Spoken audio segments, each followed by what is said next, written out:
Mary, Mother Mary, the Virgin Mary, Our Lady of Fatima has many different names and has been depicted in many different ways. But what is the true face of Mary, the woman written throughout the centuries to be the most beautiful of them all? I want to try find out what she truly looked like.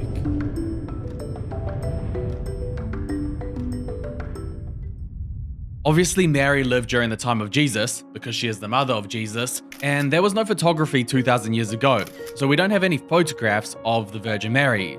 But they did have the next best thing to photography: videos. Just kidding, they had painters. And the painter we need to focus on to find out what Mary looked like is someone that you may know. Well, you should know if you've read the Bible. The painter is St. Luke. No, St. Luke is not just the writer of one of the Gospels, he was also a Greek physician and an artist who liked to paint.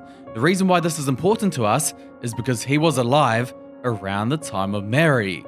Was there any situation where he got the opportunity to paint Mary?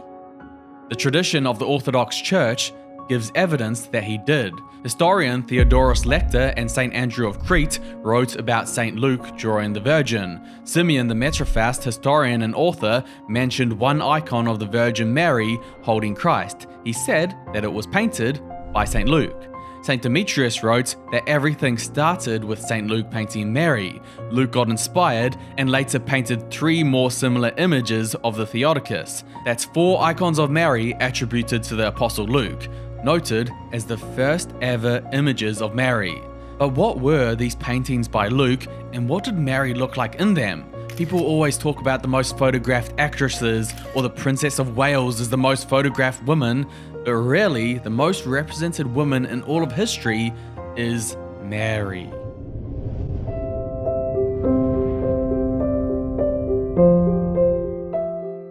One of the most famous paintings believed by some to be made by St. Luke is the Salus Populi Romani, translation, Protectress of the Roman People. It shows Mary holding Jesus with a calm expression on her face, gazing into the distance, perhaps looking at someone or just the view itself, with halos over both her and Jesus depicting their holiness. Legend tells us that the painting remained in and around Jerusalem until it was discovered by St. Helena in the 4th century. Together with other sacred relics, the painting was transported to Constantinople. Today, it can be found in Rome in the chapel of the Basilica of St. Mary Major. But the most venerated icon, one commonly regarded as the original, is thought by most to now be lost. Our Lady of Perpetual Help, or Hodeguera of St. Luke, is a beautiful image of Mary gesturing towards Jesus while she peacefully gazes at the person painting her. This is known as the Hodeguera icon because it's Mary gesturing towards Jesus as the source of salvation for mankind. So it's looking at Mary as a way to Jesus. Sometimes people call this icon Our Lady of the Way, Mary pointing to Jesus, Jesus being the way. But one expert says that it's none of these that is the original icon or the first painting of St. Luke. He instead points to the Madonna di San Sisto. This icon is located in the convent of the Dominican Sisters on top of Monte Mario, for this icon was personally carried by St. Dominic to the community of his first Dominican sisters in February 1221.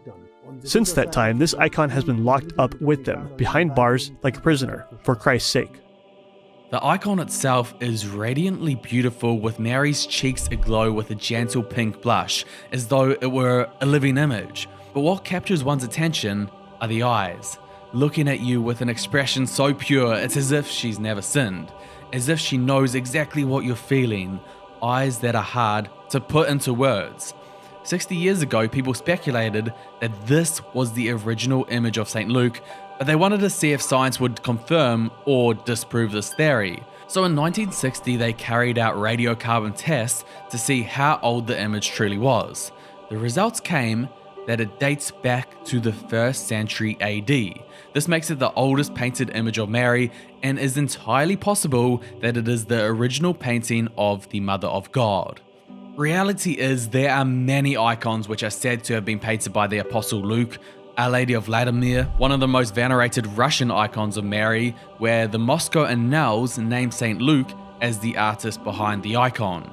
The Madonna del Conforto, or Our Lady of Comfort, has numerous miracles being attributed to it.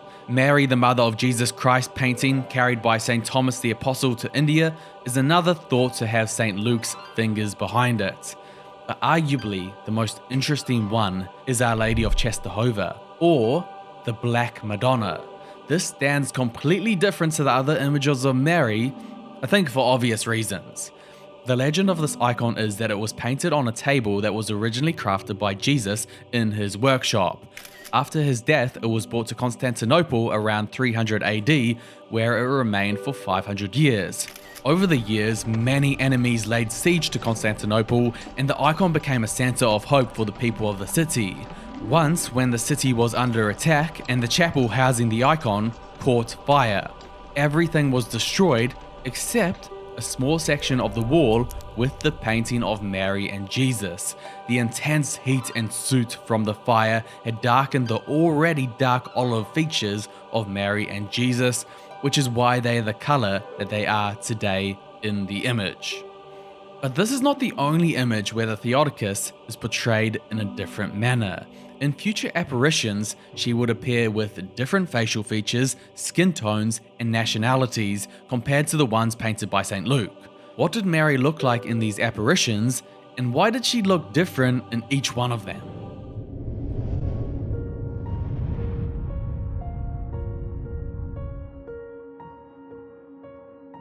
When Mary appeared to Juan Diego and left the image of herself on a tilma, she came with an indigenous look, a mestiza with an Aztec and Spanish appearance. Her skin tone is more tan to the one that we're used to, as if from a different climate. The green-blue mantle she's wearing indicates her royalty, since only the Aztec emperors could wear cloaks of that color.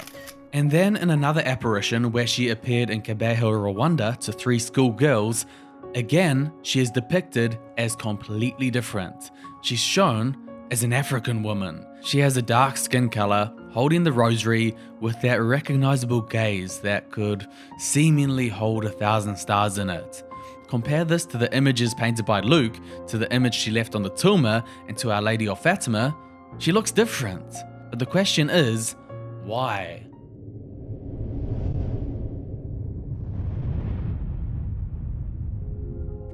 One argument is that since the dawn of Christianity, Mary has been associated with the concept of the church being universal or Catholic. And so Mary is an image that reflects the universality of the church. She's an evangelist that takes cultures into account. If Mary is pointing towards her son in South America, she will appear in that context. In Africa, she will relate to the Africans. She becomes part of their world to draw others or particular cultures closer to Christ. And then other people say that often in these apparitions, human perception of the visionary plays an important role. These apparitions are a miracle, and to translate what has been seen through a miracle into a physical image in real life is often almost impossible. So unless the image is something physical left behind by Mary, like in Guadalupe, Mexico on the tilma, then Mary's image may have been adjusted through human perception. The things that we can tell when we collate all of the images and paintings we have of Mary is she's a lady with a soft touch, a deep, almost all-knowing gaze. It seems that she has a sense of sorrow about her, but then an almost pure love on the other side. She comes across as the perfect mother to the world, a mother which we all know the world so desperately needs. She comes to fulfill her purpose, which is to point the way to her son, Jesus Christ.